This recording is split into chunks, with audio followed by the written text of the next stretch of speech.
What's up, everyone, and welcome into the Buffalo Sports Collective. It is Monday, March 6th, 2023. As always, I am PK alongside my co-host Phil. Phil, it's been a while since we've had a recording release. I believe a week exactly to the day. Probably the longest we've taken off in a very long time. I mean, I used to work for a different company, and occasionally you'd have to go solo, and I would have kind of a day off just because recording wasn't possible. But I don't know the last time we took a week off. It's been a long time. Yeah. So I guess less than a year. 6 months ish. It's about 6 months since our last company retreat. Yeah. We'll have to go on another one soon. Yeah, so I am back from Florida, so we are back to our normally scheduled episodes. We apologize for the last one, but I was out of state, and we couldn't make this happen. So if you want to follow along with us on Facebook and Instagram, we're at Buffalo Sports Collective, and on Twitter, Buffalo Sports Co. Don't forget to subscribe to our channel wherever you listen to podcasts, including YouTube. Check out our website at buffalosportscollective.com, and check for the time breakdowns in the description of the show. We have 3 topics to discuss. We'll start with the first winning team of the Buffalo Bandits. Phil, I don't know how they keep doing it, and I think that's going to be the topic of conversation for this segment here. The Bandits traveled out to Halifax on Friday, rare Friday game, even though they're playing on Friday again this week. They won 10-9. Smith and McKay had hatties. Weiss had 2. Nanakoke and Dylan Robinson each chipped in 1. Vince made 43 saves. Shots were 52-51 in favor of the Birds. And Phil, I was right once again. Max Adler, thank you very much for making my hot take Friday a true one. Faceoffs were 12-11 in favor of the Birds. Yes, they lost, but they were going against, and by they I mean Adler, against 83% winning percentage Jake Withers, and Max Adler made him look silly. Yeah, I mean, Withers that's how I wanted to start this as well. I mean, Adler deserves huge props for what he was doing. He was able to win a few of them cleanly by himself, and for the most part, Withers was just very frustrated with the calls. He kept trying to jump it. He was getting a lot of foul starts on the face-offs, and he just seemed lost. And I don't know if toward the end, which seems extremely weird for them, especially because the game was never really in hand for Halifax, even though they had a lead at one point, they were never dominating this game, and it was weird. It seemed like Withers kind of knew he was doing things wrong. I mean, he was complaining at first, and then he would false start and then just like kind of casually flip the ball to the ref or to someone else, and he seemed very defeated for a guy who normally wins 80% plus of his faceoffs. It was an impressive showing by Adler. Yeah, I mean, the Bandits came out to a 3-0 lead. McKay hat-trick in the first quarter. Then the Birds went on a 4-0 run, and they won the second quarter 5-1. So it was, what's that math there, Phil? 5-4 at half. Yes, it was. Yeah, not ideal, but very comfortable spot for the Buffalo Bandits, who have won not just 5 in a row, but won 5 in a row when you're either tied or trailing at halftime. So this difference isn't any oddball to them right now. Bandits won the third 4-3, and then they won the fourth 2-1, including a 4-goal run that started in the end of the third and ran into the fourth quarter. Phil, not much more to say besides Ian McKay. Thank you for coming out strong in the first quarter, because the offense looked a bit out of sync in the first. The defense and Vince locked it down, but Ian McKay, first quarter hat trick, really impressive. I mean, to hear the announcers continue, and even the previews of this game continue to say, oh, that's going to be tough for Halifax with this high-powered Bandits offense, and they're not wrong. I mean, they continue to prove us wrong and how terrified we are as analysts and fans going into every single one of these games, not knowing what this offense is actually going to look like. And this one especially, again, you had a lot of defensive players playing offense. Players in the game got injured again. And this is one of the more, if not the most depleted we've really seen their offense other than in-game last time. But going into this game, it was one of the worst we've seen their offense just look on paper as far as forwards and roster and who's active, who's not. And yet everyone continues to say like how incredible this offense is and that they're going to be high-powered and Halifax should look out. And I don't know on paper what we're looking at. I mean, yes, they have Smith, who's playing lights out and amazing. McKay has stepped up massively, but again, just looking at their starting roster forwards, that's not a scary group right now. They're down to bare bones, playing a lot of defensive players, playing up, and yet they still find ways to score against good teams, good defenses, good goalies. I don't know. Even getting to 10 seemed kind of like it was going to be an extreme challenge, and it was. It was definitely a challenge for them to even get 10 in this game, and it really came down to the defense, and Vince needed to be absolutely massive in this game because there was no way that the offense was going to put up 18 like they did last time against Halifax. Yeah, like you said, I think Dylan Robinson was the biggest one of note, playing out of position more so on the offensive end, and he actually chipped in quite a bit in the first quarter. You noticed him a bit, and I think the one he was credited with the assist on the Ian McKay third goal, I want to call it. It was a very impressive showing by him in the first quarter. Like you said, it was a very hard-hitting game all around from both sides. It seemed like Halifax was trying to lay down the hammer and make a statement saying, hey, this is the way we're going to be playing. And the defense and Vince stepped up in the first quarter. I know there's a bit of a shaky second quarter, but the second half continues to be unbelievable for this team. During that 5-game winning streak, they have outscored teams 42-18 in the second half. Now, this team has been a second half team. They've been dominating the third quarter all year long, but just to see that stat alone, to see what they were able to do, and I understand the power play helped Halifax in the second quarter. 2 of their 5 goals came on the power play, but to see what this defense was able to do, and Matt Vince, especially in net, they locked it down because they definitely had to step up big time in this position where they're at. And I think it was a little bit of everybody. Only 6 of the 17 players that played didn't record a point. And that says that when you're down the amount of players on the offensive end that you need to get it from everybody else. And Weiss in transition and, picking up the loose ball and scoring it right before the shot, or right after the shot clock ended for Halifax to tie it up in the second half. I think he was another player that definitely stepped up when he needed to. And even Nanakoke, we'll talk about Dane Smith separately because he deserves his own separate category at this point, probably every game. But even Nanakoke was struggling most of the game. He was out last game with an injury and then, came back in this game after the week off, and he looked a little bit rusty, a little bit like he's got some things to work on. But even though he was struggling, that fourth quarter goal, while it was incredible highlight reel goal, at the same time, it was just huge for him to score that goal. For him to continue to grind away, chip away, try to, continue to put one in the back of the net. And then with that kind of goal, he seems to be struggling a little bit this season in general. And for him to have the confidence, and he seemed like he knew exactly what he was doing when he got that ball as far as whipping it backhand over his head, for him to have the confidence to go after that kind of, shot in that situation mentally was incredible. And they absolutely needed that goal, obviously, given the final score. But it was just a massive goal to be the first one in the fourth quarter. You want to keep that run going. And it was just a really good goal. So he's another player that struggled a decent amount throughout the game, but stepped up when he needed to. Yeah, especially seeing him back healthy, because he went out in the first quarter or second quarter of the last game. Him and Brandon Robinson, who we'll get into in a second, and Ian McKay, who was nice to see back as well. They stepped up and filled in a huge role in this one. And hopefully that amazing Sports Center type goal that we saw from him will continue, and we get the rookie of the year, rookie type performances by Tehoka Nanakoke, rather than the sophomore slumps that he seems to be having right now. So hopefully that continues. But let's move over to Dane Smith.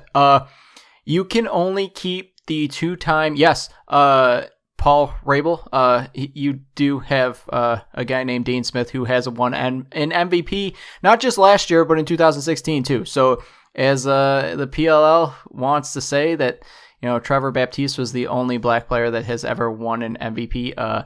He plays in your league as well, Paul Rabel. Dane Smith, ever heard of him? He can only be handled and stopped for so long. Man, he stepped up when he desperately needed to. He put his team on his back and stepped up, and those 3 goals were monster. He had the game-winning goal in the fourth quarter. Just it's hard to be amazed at what he does anymore, but then he just finds other ways to just amaze you, and he was locked down the whole first half. They were doing an amazing job on him. And you're going, how does Dane Smith still not have a goal? And then the whole second half was just Dane Smith taking over and taking his team and going, hey, jump on my back. I'll lead you to victory.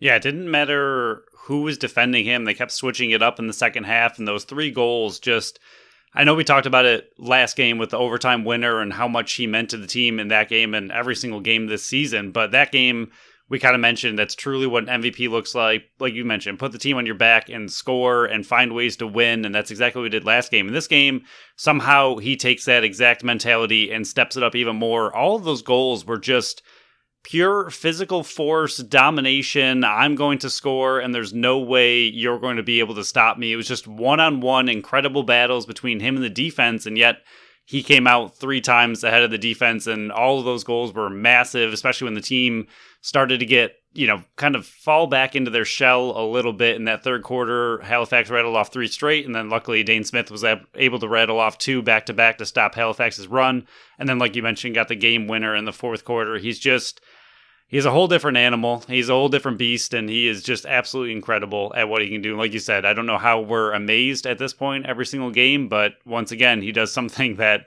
is a little bit unique. We see him take defenders on one-on-one all the time, but in this game, he used up pretty much the entire shot clock.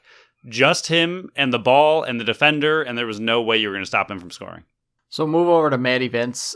He just had, once again, a monster second half. This is the 7th game this year in the 11 games they played where him and the defense, I'll include the defense in this as well because they played unbelievable, 10 or less goals allowed in 7 of the 11 games. Unbelievable. The other 4, he allowed 11, 12, 12, and 13. Just an unbelievable season he's having right now, and especially in the second half when he needs to play top-notch goaltender of the year performances, he's coming up time and time again, and he's a monster reason that this team, who is the walking injured right now, is sitting at 9-2 on 5 straight wins. But some of the defense, this is some of the best defense I have seen all year from this group. They stepped up huge with a hurting forward group. Like we said, this Halifax team has come in and they are better on the field than they are on paper right now because you can see how many goals they're scoring. They were tops in the league. Boucher, Pedersen, Shanks, Fennell, and Jameson. Those 5 players combined for 3 goals, 7 assists on 27 shots. Great job on those 3. And then if you want to include Benesh and Stotts, Benesh had 3, 1, and 4. Stotts 2, 3, and 5. To take all 7 of those guys and just say, hey, we're only going to allow you to score 8 of the goals. You're walking in there going, I don't know how you're going to lose because the defense just stepped up. 7 players, 8 goals. Unbelievable job by both Matt Vince, who seemed to be, they were trying to bounce him in past him. That was the only way you were beating Matt Vince on Friday. Those were like the side angle bounce shots past him. He was shutting down that left over his left shoulder that he's been struggling with his whole career. You could see that he was maybe more favoring to that side because he was getting a bit more exposed lately over his left shoulder. But my God, Phil, Matty Vince and that defense, just unbelievable what they were able to accomplish. I think it was 7 caused turnovers by this group. There's no other way to say it, but unbelievable performance by the defensive group and Matt Vince between the pipes. Yeah, and considering I think Matt Vince, I haven't really gone back and looked at it yet. I will shortly, but I think Matt Vince wants at least 1, 2, or 3 of those goals back early on. He was letting in some soft ones. You could tell he was getting upset with himself that he knows he should have had some of those. And then to think that even with that, he was still able to hold the Halifax team to only 9 goals. And like you said, the defense was a humongous part of it. They played incredible. And as far as team defense goes, I think this is arguably the best game they've had all season, especially against a team that has so many weapons, like you mentioned. It's very difficult to watch all of those players at the same time and be able to completely shut them down. And the defense just played awesome. I mean, their communication was great. You just didn't see that many wide open opportunities for Halifax. They were really making them work. Even the outside shots, they weren't getting a ton of good looks. They didn't have too many breakaways or too many inside shots. And the defense overall just looked extremely good. And given that they are playing minus McKay, I mean, I know he played a few defensive shifts and kind of played a little bit of both, but you didn't have Dylan Robinson because he was playing offense for the most part. You had Ian McKay playing offense, and to see the defense still able to step up, missing some of their key defensive players and the way they did against a Halifax offense that is among the best in the entire league, the defense and Vince just really took over this game. And I mean, 10 goals is an okay score. I mean, we saw Rochester and Toronto put up 9-8, Georgia and Albany 9-8. I don't know what happened in the NLL this week where nobody knew how to score, but seeing the Bandits offense only put up 10 going into this game, if you told me the offense was only going to score 10 goals, do I think, the Bandits are going to be able to win? To think that the offense or the defense and Vince were going to be able to hold Halifax to only 9 goals, I think would have been a tall ask, and I don't know if I would have been able to believe it pre-game, but seeing it now and seeing the way the defense came together, if this is the defense that they're going to play the rest of the year, they look prime and ready for a deep playoff run.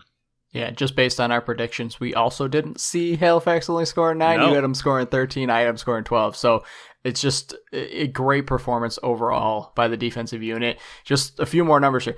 The team is 9-2 right now. They've played the whole season without Chase Frazier. Chris Cloutier has played in 2 games, and Josh Byrne has missed 3.5 games. To the last 3 and the second half versus New York. If you had told me this team's sitting here at 9-2 with the injuries they had and have, without 3 of their main performers from last year, including Connor Fields, who's out the door, 4 of their top, 6 or 7 players from last year. Unbelievable what this team has been able to do. I know Dane Smith is getting credit for what he's doing, and he deserves it, but it's the collection of everybody else that's picking up the slack from the injuries. And, I mean, there's been rumors from the announcers that Chase Frazier is going to be back next week, that Brandon Robinson's out for at least 8 weeks. I'm hoping that's not true, but I have no idea. I don't know where they're getting these things from. It's just what was said on the television, but I'm hoping that it's better than that. But it is good news from Chase Frazier. I don't know what's up with Josh Byrne, who was, I think it was questionable last game before the bye, and we were both going, okay, let's hope he's out. Take that extra break, use this one, and then he got ruled out on that Friday. So I don't know if it's just because of when the game was being played on the Friday rather than the Saturday that he was ruled out. I'm just hoping there wasn't any type of setback because he got put back on the IR. And I understand he was put on the IR simply to get up Sam LaRue for that extra healthy body scratch. But I'm hoping that there was no setback in his recovery to come back, and that it was just because it was a Friday game rather than a Saturday game where they would have ruled him questionable. But because it was Saturday, hey, it's already going to happen. We're not going to play him. Just mark him out. I forgot who the announcers mentioned had the quote. It was either McKay or Smith. I want to say it was McKay, but I could be quoting this wrong. But one of the Bandits players kind of pregame mentioned, or it might have actually been Dietrich, the GM, mentioned that last year for the championship run, they felt like their whole season was a little bit too easy. Right. And even into playoffs, I mean, no, it was McKay. It was McKay. It was McKay. Okay. I remember your comments now. Yeah. That they had too easy of a season. I mean, you're sitting 14-4. I mean, yes, they had some close games and they had some adversity. Toronto was always a tough game, and even in playoffs, Toronto was tough. But for the most part, they kind of breezed through the season. They were healthy the whole year. They just played really well as a team, and they didn't have a lot of adversity. I mean, this year, this is what championship teams are made of, are built of. And even the announcers mentioned it. Like Halifax, yes, they're a good team, but this is why the Bandits have been to 2 straight championships, and this is why they look so good this year. And arguably, Toronto is right there with them. Not saying they're not, but the Bandits right now are arguably still the team to go through in the East because of this kind of adversity. I mean, fighting through, how many weeks are we at that every single week we're just fighting with a new roster, a new team, and they just have so many injuries and still finding ways to win. I mean, that Rochester win was massive, and now this one against Halifax, another really good team. Even that Georgia win was just, or Philly, sorry, was really, they're just not easy wins to get. And this team is finding every single way. Like you said, everyone is contributing and just doing all the little things and playing as gritty and physical and tough as they need to be. And all this adds up to somehow they find ways to win. And that is what good championship teams do, is find ways to win. And this is just more and more experience that this team is getting, and somehow sitting here 9-2, that they are going to be able to lean on all of this season and all the adversity they've gone through with injuries to, when it gets to playoffs, they can fall back on all of this and just kind of find ways to win games and dig deep. And how Halifax, in a situation where we talked about it in the pregame, they're at pretty much a win or your season's in a lot of trouble situation, you still couldn't find a way to win at home against a very broken and battered Bandits team. I mean, it just shows you how tough the Bandits are and just what they are going through and just finding those ways to win. It's just absolutely incredible what they've been able to do. So we'll move on to the BSC update here. This encompasses this game, 2 Beauts games, and 3 Sabres games. I'm up 1950.55 to 1739.22, and in the Bandits segment, you put up 27.5, and I put up 17. Both our teams were a bit injured, and we couldn't get anybody subbed out because we did this recording last Saturday. I wonder if if there's a coin flip in our future. I'll say I'm that. thinking there might be, Phil. Especially if I got B-Rob out for 8 weeks. I am not looking good. And even for the Bandits, hopefully, I don't think that's... Oh, where are we? 9-2, 11. So it's not really almost playoffs, if that's true. So that's not great for a team that brought him in, especially for kind of playoffs. And that is the reason he kind of brought that style of player in, was to help you in those tough times and tough games and playoffs. And if he's out actually 8 weeks, that would be a bummer. So hopefully he is either projected 8 weeks, comes back sooner, or that projection is wrong. Like you said, we don't know where they're getting that, but we can't get that information either. So hopefully it's somehow false and he's at least back before playoffs, because the team needs him.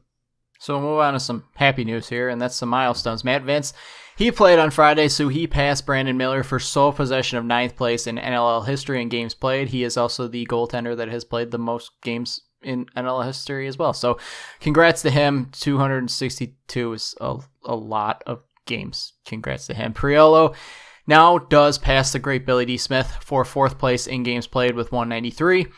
Kyle Buchanan is also the 35th member of the Buffalo Bandits to ever record 100 points in the black and orange with his 1 point on Friday. Matt Spanger also tied Ian McKay for 8th place in Bandits history in caused turnovers with 51. Max Adler also passed Rob Kirkby for 7th place in Buffalo Bandits history with 5 more faceoff wins. He had 11 in this one. Congrats to him. Dane Smith, he is now tied for 10th in single season Buffalo Bandits history with assists, now sitting at 60. It's unbelievable what he was able to do. I'm sorry, he has sole possession of 10th. So he's got 60 assists right now. It's he's moving up that ladder, and he's on pace to shatter his own assist record. Unbelievable. And he is now sitting at 87 points on the year, which is tied for 20th in a single season for the Buffalo Bandits. He is on pace to shatter that record as well. Dane Smith, once again, just an incredible human being for the sport of lacrosse. Yeah, sadly, not to bring him down, but he was lower, yeah. Jeff Teat did slightly eclipse him by 1 point after this last weekend. They're both at 11 games played, so nobody has a game in hand or a game under. They're both even, and Jeff Teat officially has 88 points, and Dane Smith has 87, although what Dane Smith's been able to do with that team that he's trying to put on his back is just absolutely incredible. So not that what Jeff Teat has been able to do over. I was going to say he has nobody. Yeah, he's got nobody as well. So I mean, if those players ever find a way to play together, my goodness, would that be fun to watch? But in general, a little sad. But they're both having really, really good seasons. And Dane Smith, if he can get a healthy team, should be able to kind of take that back over. Yeah, especially when you can't just shadow him over and over and over and over and over. Yeah, that'd be nice. Yeah. I understand what Jeff Steed's doing is amazing too, but we don't have to talk about him because he's in New York and I don't really care. So on our next show, we'll preview the Halifax versus Buffalo game. It's a weird season, Phil. Back to back is happening quite a bit, but we'll move on to the Buffalo Sabres here. It's been a while since we talked about them, so we got 3 games to talk about and a bunch of trades. So let's go over the trades first. I guess we'll hit on a couple of them and you can give me your opinion. Sabres, he traded forward and prospect Josh Bloom for defenseman Riley Stillman. He has played a couple games with the Buffalo Sabres. Then they sent Eric Portillo to LA for a 2023 third-round pick. Andres Bjork went to Chicago for futures. If you remember his name, he came over in the Taylor Hall deal, and that didn't pan out, so he got sent to Chicago. Then the big deal here, the Buffalo Sabres sent a 2023 second-round pick, which was part of the Jack Eichel deal, the Las Vegas pick, and a 2024 fourth-round pick to Minnesota for Jordan Greenway. We have not seen him play yet. They then traded Chase Prisky who's been a full-time minor leaguer, to Anaheim for Austin Strand. I apologize. That's another minor league deal. And then they traded Rasmus Asplund, toot my own horn, because I thought he was going to be traded, but I thought he'd be traded for more than a 2025 7th-round pick to Nashville. So, Phil, any of these ones stand out to you? Yeah, the Greenway one is obviously the most capital the Sabres had to give up. So, I mean, that's kind of the one you zero in on and look at. It seems like a great fit for the Sabres as far as Greenway goes. He's a big power forward, a great defensive forward, one of the better ones in the entire league. And he has played with Granato as far as the United States Development Program as well. So I know he's struggling on, exactly, and he's struggling on offense so far this year. But at the same time, if there's anyone who's going to be able to unlock him, it's probably Granato, and already kind of dealing with his development and just with what Granato's been able to do with this entire Buffalo Sabres team and unlocking some of their potential. So more than anything, I think he's just a big power forward. I mean, the Sabres get pushed around quite a bit. They're a little bit younger. They're a little bit smaller.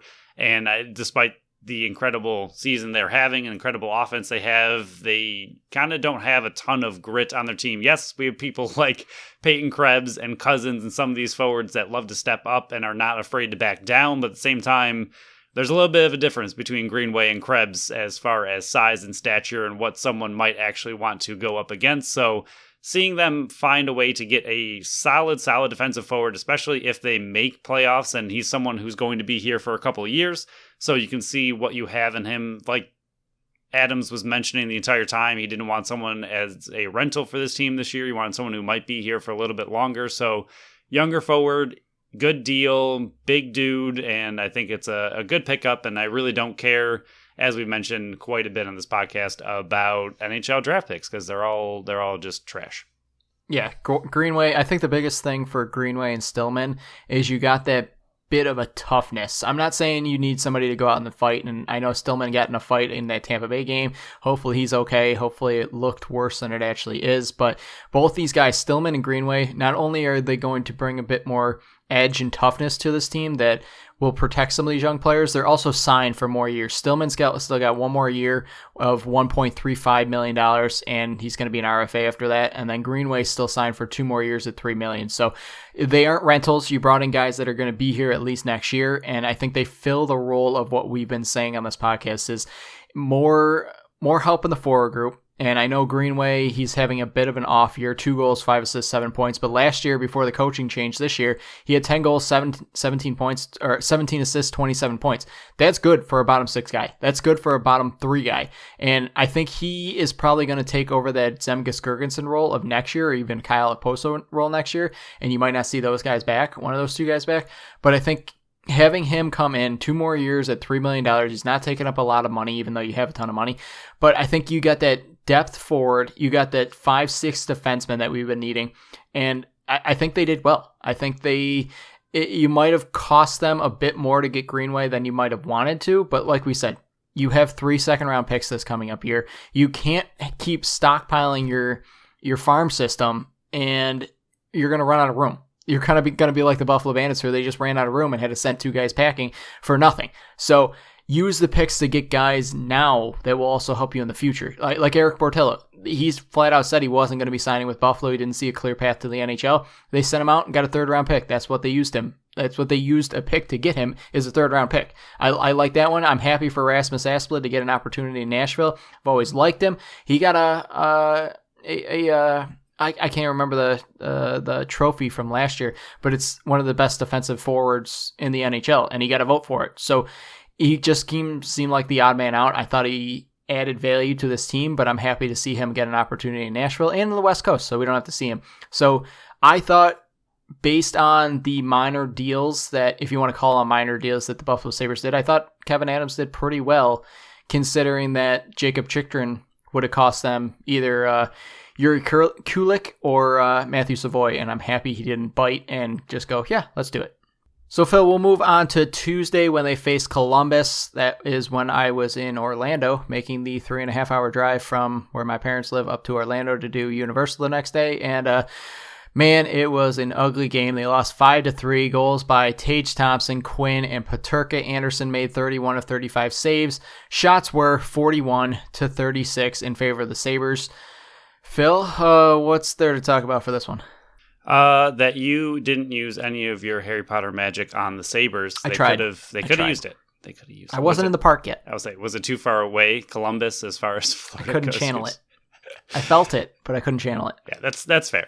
So I think the biggest thing with this game is that PK did not use any of his magic that he had. But for the most part, yeah, this game was just bad. It's a loss that you shouldn't have. Honestly, it was a loss I felt coming because you don't want to say that this is the same old Sabres, and I feel like it happens for every team where they play a really bad team that you know you should win against, and a bottom team that's arguably fighting for the number 1 draft pick overall. They're just terrible. It's a game you should easily win without too much of a problem, and you go and you lose it. I mean, I don't know if you just... Again, we see it all the time for all the teams, not just the Sabres. I don't know if you go in and you lose focus because the team you're playing, you think you can just roll over and crush them versus, a team like Boston or Tampa where you have to play your absolute best to even have a chance. So, I don't know. They just came out flat, uninterested, and you just shouldn't lose to the Blue Jackets. That's really all you can say about this game. It's just one you absolutely shouldn't lose. I mean, it was exciting that Peterka got a goal. Congrats to Tage. He's already up to 41, and Quinn keeps things rolling. Anderson played okay.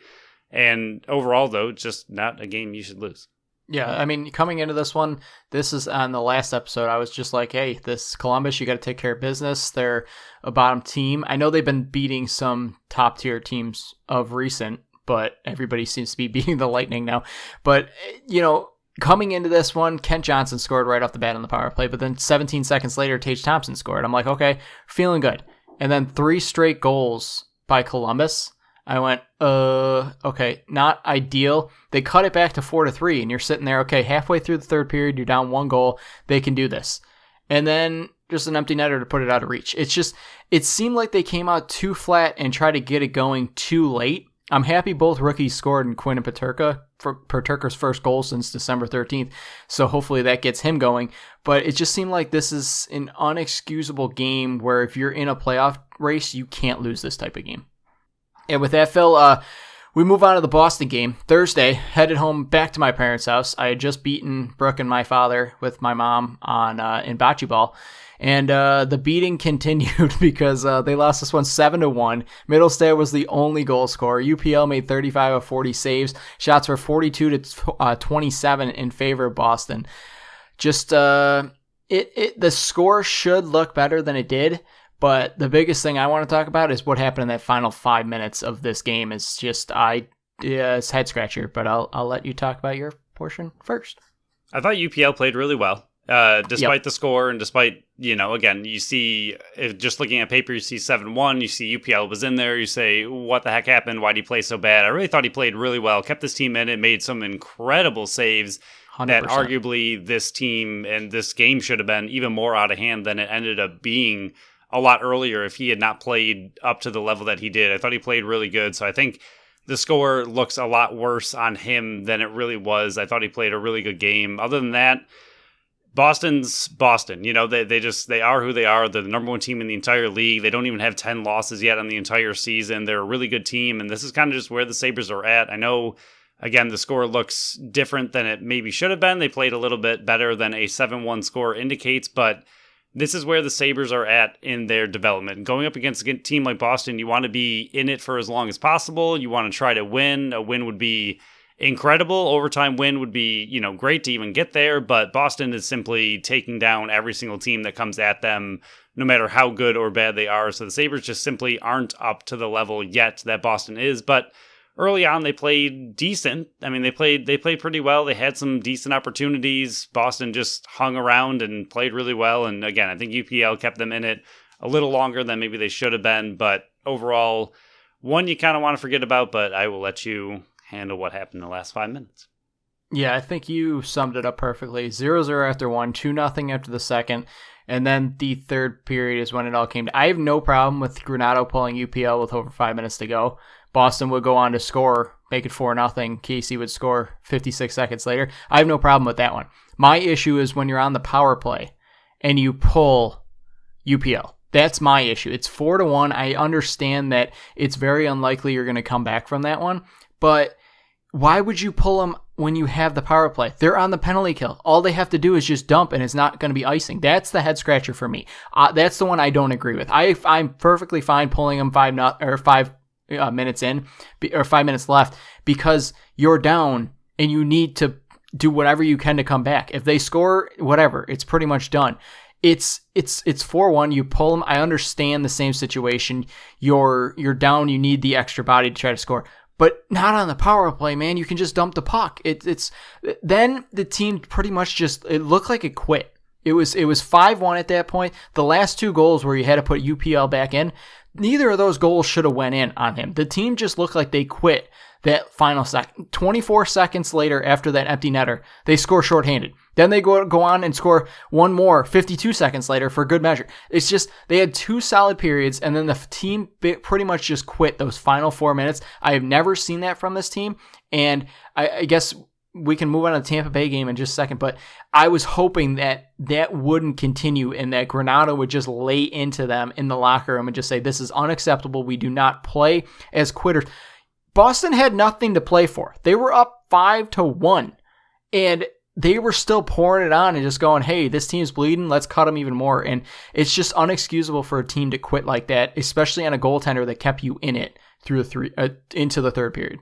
And luckily, for the most part, we haven't seen that a lot this season. I mean, that used to be what the Sabres were kind of all about back in the day. So luckily, it's been a little bit more of a one here, one there kind of situation. Like you said, I mean, we don't even know if we've seen it this bad all season where they simply stop playing essentially. And like you said, Boston had nothing to play for other than having a lot of fun and scoring some goals because they seem to enjoy doing that. But it's good to see that that's not a habit and it isn't one that we've seen throughout the season a lot, but still, like you said, I mean, it's good that it's shocking, but at the same time, we thought that kind of mentality was completely out of this team, and we haven't really seen it all this season, so hopefully we don't see it ever again.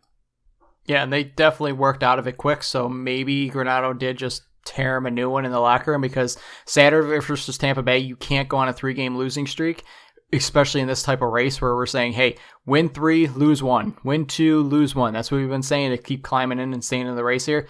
Well, you face Tampa Bay, one of the best teams in the Eastern Conference, and they seem to have Tampa's number all year long. I think they're 2-1-1 maybe on the year. They won 5-3, and it was a more lopsided game than the 5-3 would indicate. Goals by Tage Thompson, Hinostroza, Jost, Quinn, and Skinner. Comrie made 33 of 36 saves. Shots were 36-34 in favor of the Lightning. Phil, with the win, their record stands at 32, 25, and 4, but let's dive into this Tampa Bay game.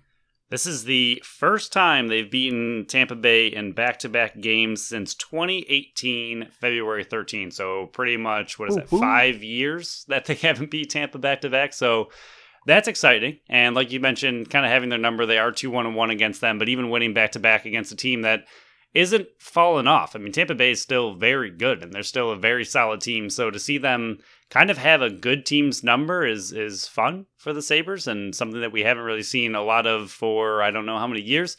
And the Goat Head jersey. I mean, I don't know what else you could do, especially with how much they struggle at home, except maybe have them